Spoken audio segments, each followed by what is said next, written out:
All right. So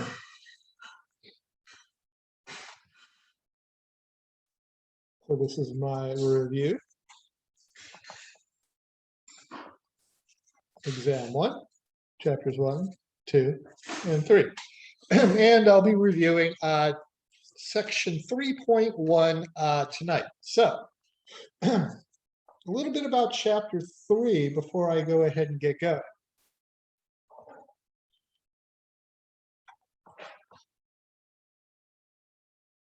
This is really where we learn to describe data. We are given data sets and we have to come up with a way to describe them. Obviously, listing all the numbers in a data set is one way to describe the data set, but it is incredibly cumbersome and unuseful. So we have a couple of different ways to do that. There's 3 real components we like to look at anytime we've got data in front of us, or 3 real contexts. People are complicated. You need many different characteristics to describe you and your life. A data set is the same way. There's a lot of different ways to describe what goes on in a set of data. They're all valid at some level. Context really governs which ones come to the fore when it comes to the utility in any given calculation. So, section 3.1.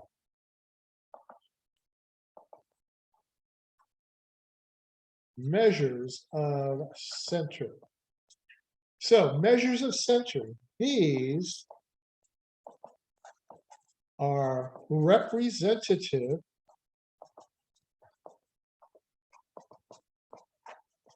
values. They stand in for the whole data set.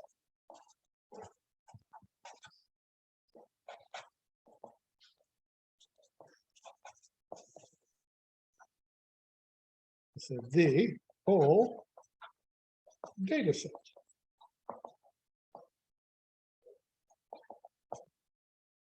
Now, you see a number of formulas in this chapter. A handful of them we actually need. Most of them are built into your calculator. So, measures of center, representative values. That is the key to understanding what a measure of center is designed to do. We have several measures of center. I'm going to go over the measures of center. Then I will put a data set up here and we will describe how to work through this using your calculator. I'll go through the keystrokes. I will note already that your keystrokes are already available in a number of places. So at the risk of overloading you on that, I suppose. So we have, first off, the mean. The mean. X bar is a sample mean. Mu, lowercase mu, the Greek letter, is a population mean.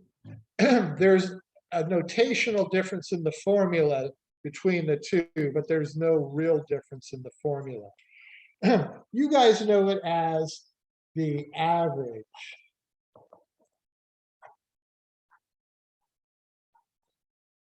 In statistics, the word average is a very generic term and really doesn't signify anything in particular, so we really don't use it.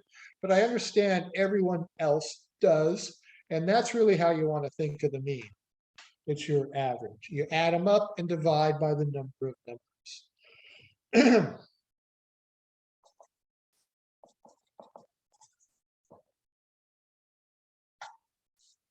The median. It is a value such that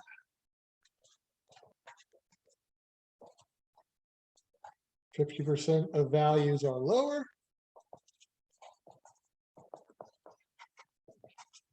and 50% of values are higher.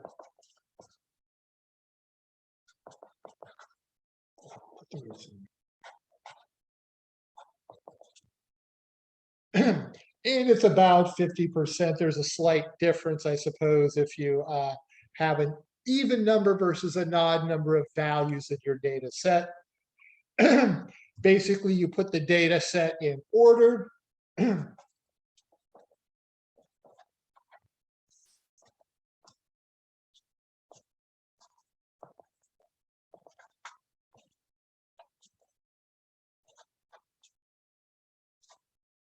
And the picture looks something like that, or in general, going from low to high.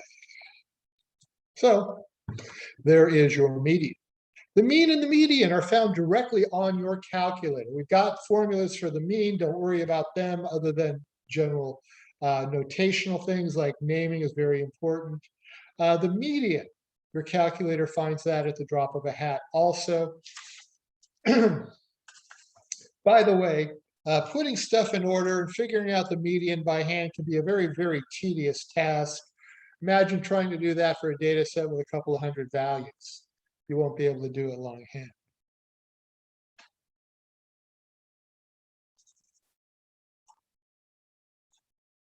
Then we have the mode.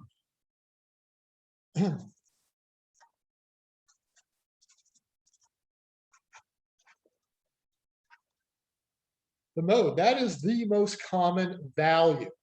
Your calculator does a terrible job of finding the mode. You can kind of make it find the mode. And by the way, I'll bet you anything there's a little app you could probably download that would do it.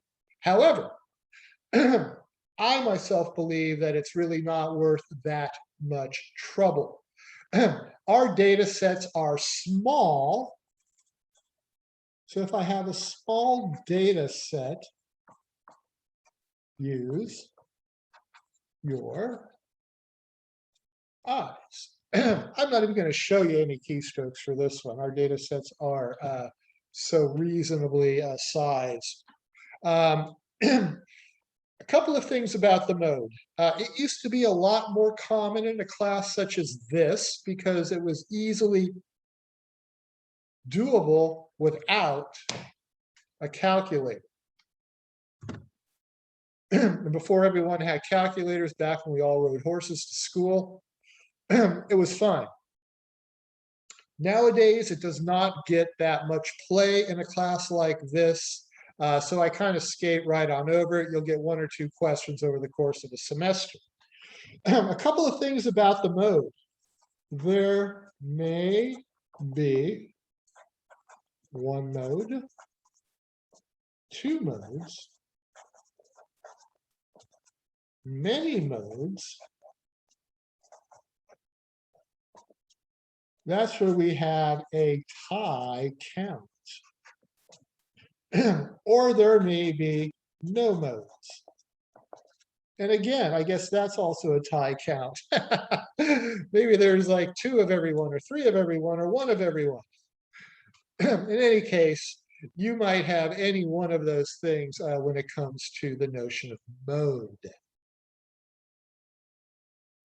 Very straightforward. Goodbye mode. Don't confuse it with a la mode, the ice cream dessert. Now, the last measure of center I'll talk about is called the mid-range. And again, this is somewhat like the mode. It is really does not get that much play this semester. So it is in the middle of the, let me rephrase that. It is the value halfway between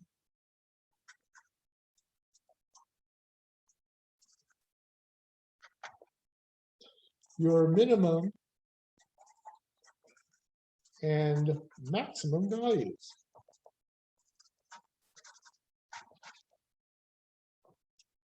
So your mid-range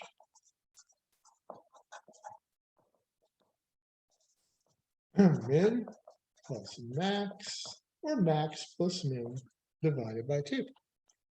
You'll notice that this formula is exactly the same formula with different wording, if you will, to finding the midpoint of a class in a frequency distribution. We use this formula a lot. So that's your mid-range. Again, your calculator will not find this directly, but it will find the minimum and the maximum value for you with no trouble at all. And I'll go through those keystrokes in just a moment. So there we have the mid-range value halfway between the minimum and the maximum. So that brings me to the end of our measures of center. I did want to go over rounding. So for your mean, median, and mid-range, I've left something off of that list. We want to carry one more decimal place than the data. For the mode, we don't have any rounding rule at all. We just report. Questions? All right, I'm going to run and get another piece of paper or two. I'm out of scratch paper. This will take a second. Hold on. Don't go anywhere.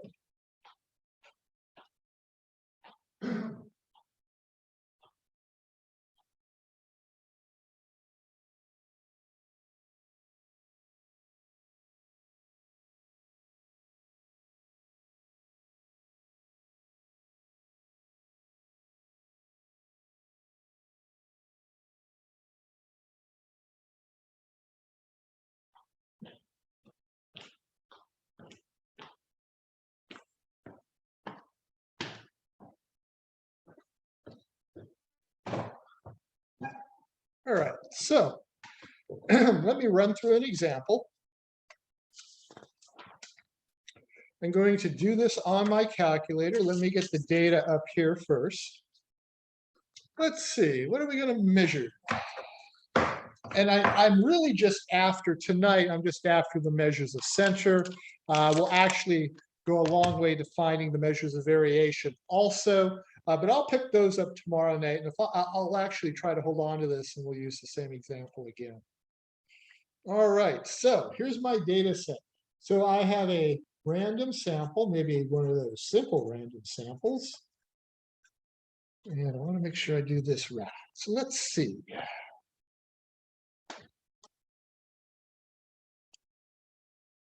And I'm not sure what we're measuring.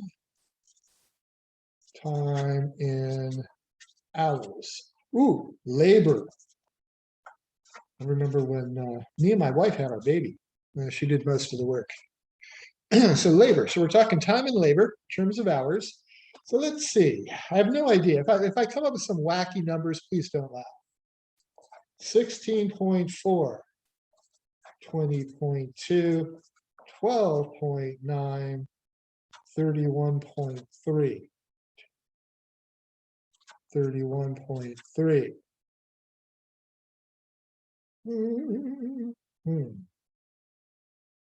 19.2, 18.1, 13.0, 14.9, and oh, look at that, another 31.3. Who would have thought?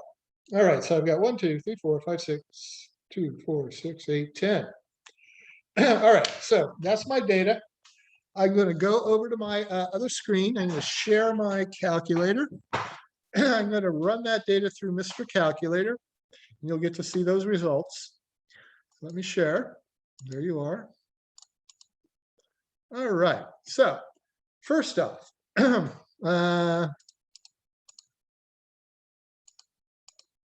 right, so you've got your calculator on in front of you. I'm going to go through all the keystrokes. It's going to be really tedious. I'm almost out of time too. It'll be a race.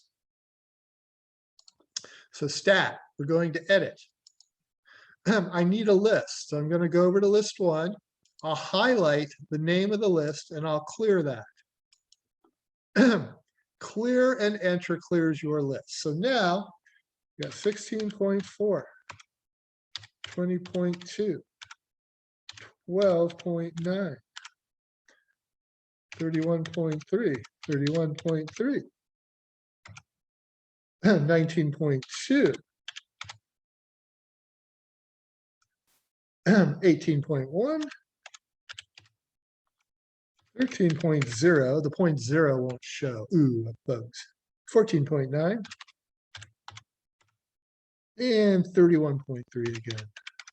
It's option number 2, rule number 10. All right, so I've got my values in there. I'm ready to make my calculation. I go right back to stat, right back to calc.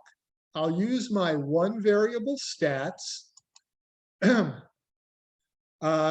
Frequency, excuse me, list 1 is where my data is.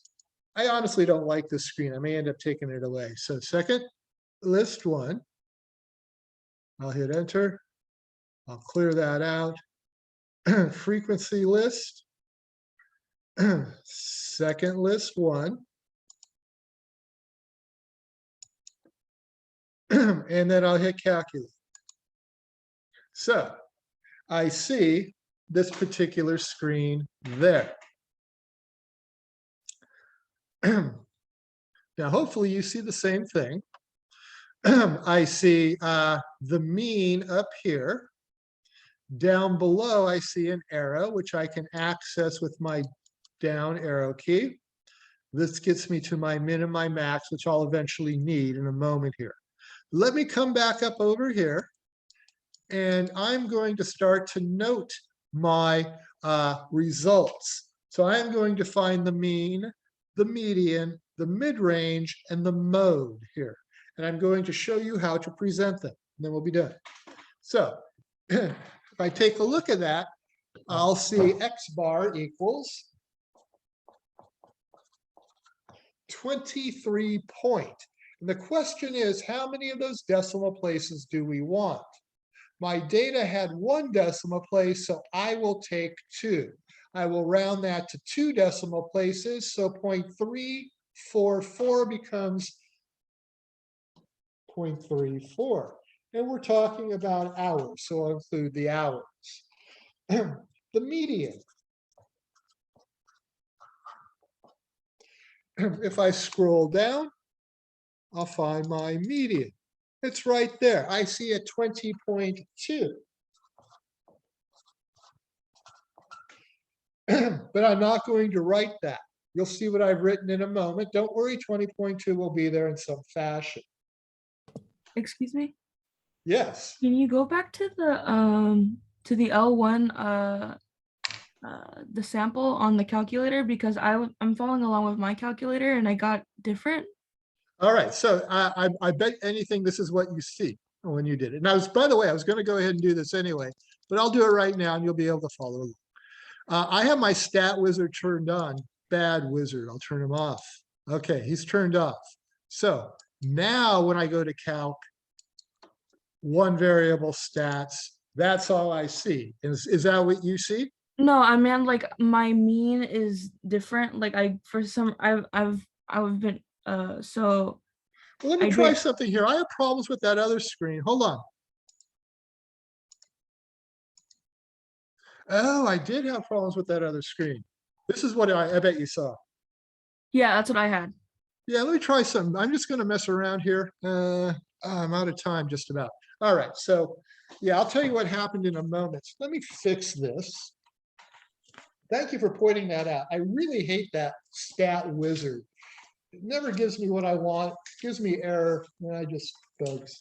So X bar equals. So I take a look at that, 20.86. And again, I really do want 2 decimal places.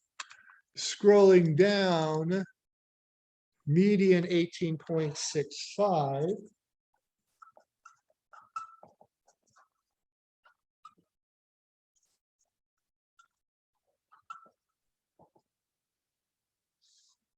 For the mid-range, I actually need my minimum value of 12.9, the maximum value of 31.3, and I'll divide that in 2. I'll actually get away from this screen to do that. So 12.9 plus 31.3. I add those together and then I divide the result by 2.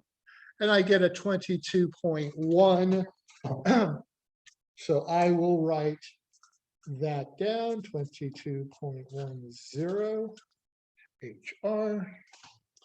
And then the last thing I'll note is the mode. And I tried to pick a data set where the mode was pretty obvious. It's 31.3. So let me try something before I go back to my other screen. Let me go back and turn Mr. Wizard on again. He just annoys me so. Let's see. Okay, so we're going to go stat, calc, one variable stats, clear. That should be the number one. That's the way it usually works, but I always get this. So I never really know exactly what to do with that. Usually, so I looked up a video actually, and they just said to just leave it like with nothing there. Huh. That's weird because when you get your calculator, it actually has something in there. Oh, okay. Well, good. Thank you. I learned something tonight. I appreciate that. So there we go, 20.86. And by the way, that is one of the reasons I always leave that little guy off. But there we go. Now let me stop my sharing because there is one last point I want to make.